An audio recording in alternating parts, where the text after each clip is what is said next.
Hey everyone, and welcome to today's Explainer. I want you to think of me as your attending physician for the next few minutes, because we are diving deep into a clinical masterclass on optics.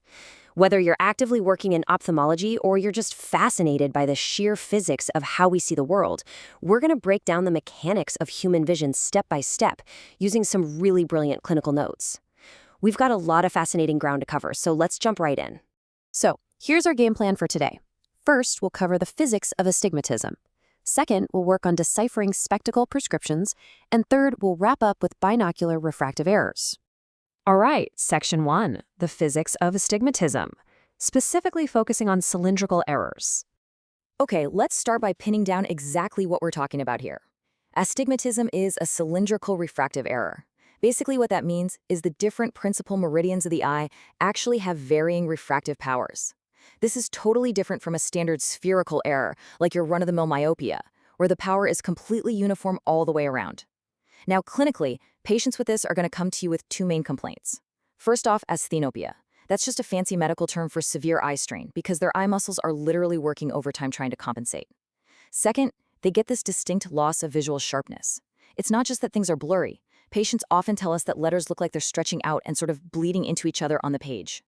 Now, take a look at how we classify these refractive types. We break astigmatism down into simple, compound, and mixed configurations, all based on what those two different axes are doing. So you might have one normal, emmetropic axis and one myopic axis. That gives you simple myopic astigmatism.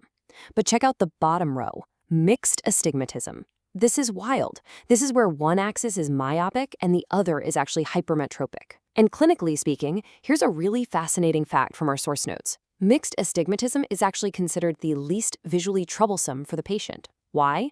Because the net effect of those opposing errors can sometimes kind of partially cancel each other out when it comes to overall visual distortion. Pretty cool, right? Okay, let's dive into this diagram.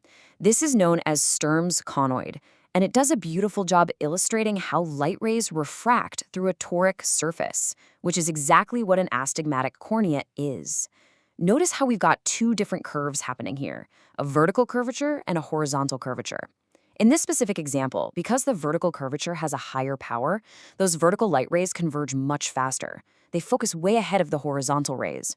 So what you get is this chaotic spread of light, which is exactly why the patient's vision gets all stretched out and distorted. Let's boil that complex diagram down to the absolute crucial takeaways. Because those vertical rays focus first, if the retina were sitting right there, the patient would literally see a distorted horizontal line. Then, when the horizontal rays finally focus further back, a vertical line is seen. But right smack in the middle of those two focal points is something absolutely vital. It's called the circle of least diffusion. This is the sweet spot. It's where the light rays are the most evenly distributed.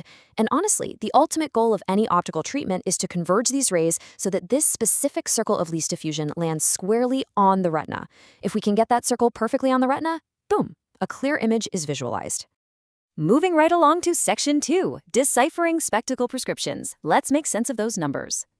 This table completely demystifies what you're actually looking at on a spectacle prescription. The format is always the same: spherical, cylindrical, and axis. Like we just talked about, spherical power, usually just written as FIF, treats your standard uniform refractive errors.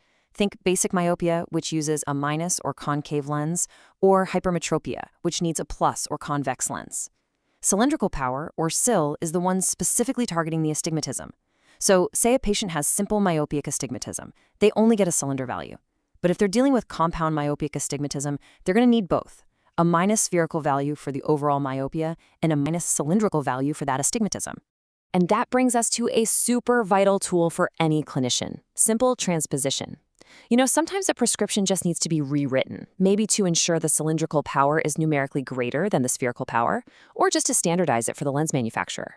The math here is simple, but honestly quite elegant. Step 1, you find your new spherical value just by adding the old spherical and old cylindrical numbers together algebraically. Step 2, your new cylindrical value is literally the exact same number as the old cylinder, you just flip the sign. Plus becomes minus or minus becomes plus.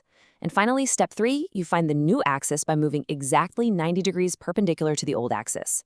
It completely changes the notation, but, and here's the magic, it doesn't change the actual optical power the patient is getting at all. All right, on to our final topic, Section 3, binocular refractive errors, or what happens when the eyes disagree. So this brings us to a really interesting phenomenon called anisekonia. By definition, anisekonia is a condition where the patient actually perceives a difference in the shape or size of an image between their two eyes. Now, this doesn't just happen by magic. It happens mechanically purely because of the varying thickness of their prescribed glasses. Think about it. A convex lens is naturally thicker at the center, right? And a concave lens is thicker at the periphery. So when one eye needs a drastically different lens thickness than the other, the physical image being projected into that eye is literally a different size. Just take a look at these classic visual distortions caused by anisekonia. On the left side here, we have the pincushion defect. You can see how the edges flare out and stretch at the corners. We specifically see this happen when we use a very high plus or convex correction. Then, over on the right, you've got the barrel defect, where the edges bulge outward, well, like a wooden barrel. We see this one with a high minus or concave correction. Just try to imagine your right eye seeing a pincushion and your left eye seeing a perfectly normal grid. You can immediately understand the massive headache this causes for the poor patient. Now, we absolutely have to distinguish that from a different condition called anisometropia. Anisometropia simply means there is a completely different baseline refractive power between the two eyes. Look, we all have slight differences between our right and left eyes. That's perfectly normal. But according to clinical guidelines, this condition only really becomes highly significant, as in it requires careful clinical intervention, if the difference between the two eyes is greater than 2.5 diopters. Let's put them side by side for a second, because honestly, it is super easy to get these two confused. Anisekonia is the actual physical distortion in the image's shape or size hitting the retina, and it's often caused by the lenses we prescribe. Anisometropy, on the other hand, is the biological reality of the patient's eyes just having two completely different refractive powers right out of the gate.